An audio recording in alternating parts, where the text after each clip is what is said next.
Aceh adalah salah satu provinsi di Indonesia yang mayoritas penduduknya beragama Islam. Banyak ahli sejarah yang berpendapat bahwa Aceh adalah pintu masuk pertama agama Islam ke Nusantara. Bagaimana sejarah masuknya Islam di Aceh? Mari kita simak ulasan berikut ini.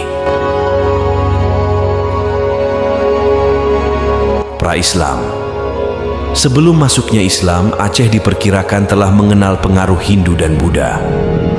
Hal ini terlihat dari beberapa peninggalan arkeologis seperti candi, arca, dan prasasti yang ditemukan di daerah Aceh. Namun, catatan sejarah tentang Aceh sebelum abad ke-7 Masehi masih sangat sedikit dan tidak jelas. Awal masuknya Islam.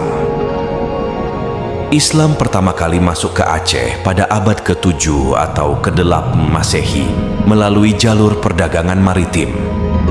Para pedagang dan mubalik dari Gujarat, Persia, dan Arab membawa ajaran Islam ke pelabuhan-pelabuhan di Aceh seperti Perlak, Lamuri, Barus, dan Samudera.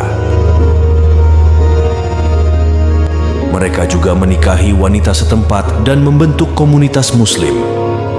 Salah satu sumber sejarah yang menyebutkan tentang masuknya Islam di Aceh adalah catatan Marco Polo, seorang penjelajah asal Italia yang singgah di Perlak pada tahun 12 September 2 Masehi.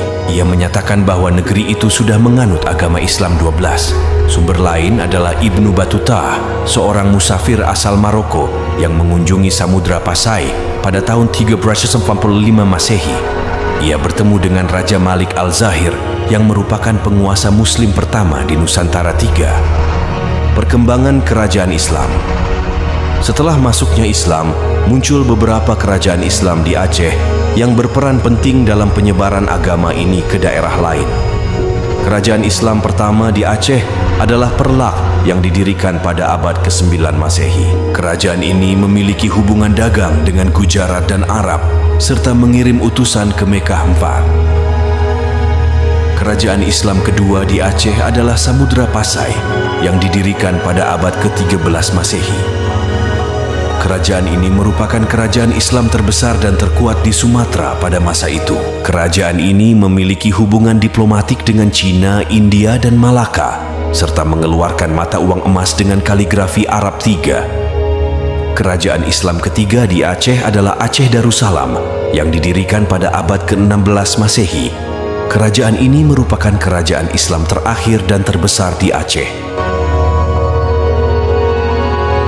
yang pernah menguasai hampir seluruh wilayah Sumatera dan sebagian semenanjung Malaya. Kerajaan ini dikenal sebagai pusat ilmu pengetahuan dan kebudayaan Islam, serta perlawanan terhadap kolonialisme Belanda. Kesimpulan, Islam masuk ke Aceh melalui jalur perdagangan maritim oleh para pedagang dan mubalik dari Gujarat, Persia, dan Arab pada abad ke-7 atau ke-8 Masehi. Islam kemudian berkembang melalui berdirinya beberapa kerajaan Islam di Aceh, seperti Perlak, Samudra Pasai, dan Aceh Darussalam yang berperan penting dalam penyebaran agama ini ke daerah lain.